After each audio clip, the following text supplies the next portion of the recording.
5 points clés pour un branding réussi. Donc j'espère que tu vas bien. C'est ce que tu vas voir du coup dans cette vidéo. Donc reste bien jusqu'à la fin pour avoir les 5 points clés pour avoir un branding totalement réussi sur mesure et qui sera du coup impactant et mémorable. Donc avant de commencer et d'attaquer tout ça, je t'invite à, comme d'habitude, liker cette vidéo, la commenter, me dire voilà ce que tu as aimé, ce que tu aimes aussi dans ce type de format et à t'abonner bien évidemment à la chaîne YouTube pour voir toutes les autres vidéos qui vont suivre. Du coup, celle-ci, il y a 3 vidéos par semaine. Donc, 5 points clés très importants que j'ai notés concernant le branding, c'est que déjà, comprendre en fait l'importance d'un branding vraiment travaillé, mesuré et qui définit quelque chose, c'est que lorsque tu as un branding qui est vraiment travaillé, etc., un branding réussi, ça va te démarquer de la concurrence et tu vas pas te noyer dans la masse tout simplement, quoi. Tu ne seras pas un produit parmi les autres ou parmi la concurrence ou un clone d'un autre, quoi.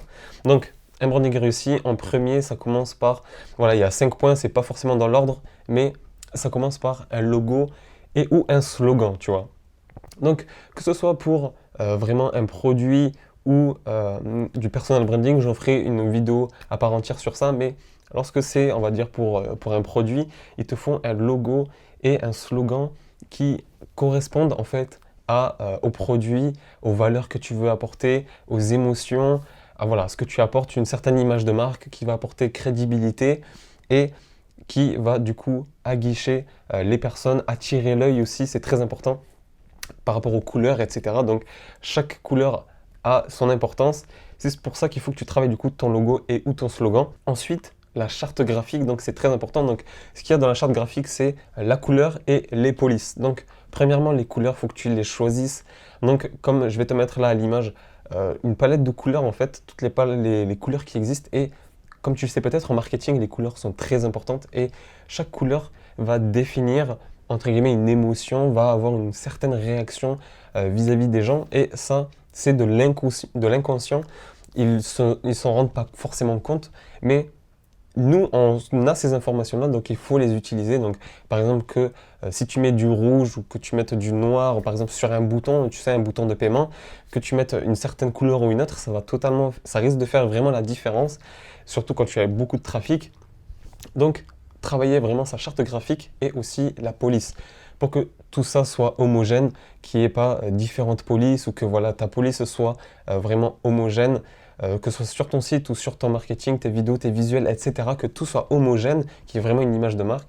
Et si je te mets là des grandes marques, tu vois, rien qu'à la police, tu reconnais directement entre guillemets la marque, même si genre si je change la phrase mais que je garde la même police, tu vas directement en fait reconnaître ça et du coup reconnaître la marque derrière, tu vois. Il faut que tu comprennes, c'est que pour un branding réussi, il faut que tu aies des valeurs, donc il faut que tu les notes. En fait, c'est pour ça qu'il te faut des valeurs et des émotions qui seront rattachées à ton branding. C'est parce que les personnes en fait qui vont voir ton branding, il faut qu'elles se sentent du coup concernées et qu'elles s'attachent, du coup qu'elles se reconnaissent dans tes valeurs, dans les émotions que tu vas transmettre. Donc c'est très important et ça va être rien que bénéfique pour ton image de marque. Donc essaye de noter différentes idées, différentes valeurs, différentes émotions que tu veux transmettre et que tu prônes via ta marque. Donc note-les. Et pour terminer, c'est les mock-ups. Donc tout ça va faire que quand tu vas créer un mock-up, que ce soit pour un produit ou un infoproduit même, les mock-ups sont très importants pour augmenter la valeur perçue. Tu vois, ça fait réellement la différence entre un produit brut, voilà, posé comme ça sur un fond blanc, et soit un petit mock-up un peu travaillé, voilà, vraiment une image travaillée. Tout ça combiné fait que tu vas avoir un truc vraiment, un noyau solide, et c'est ça qui est très important, et c'est ça que tu dois travailler. Donc c'est ça les 5 points à mettre en place pour avoir un branding totalement réussi sur mesure et qui va être impactant et mémorable. Donc c'est ça qu'on veut. Et donc voilà, c'est pour ça que je t'ai fait cette vidéo pour que tu aies en tête en fait ces 5 points clés.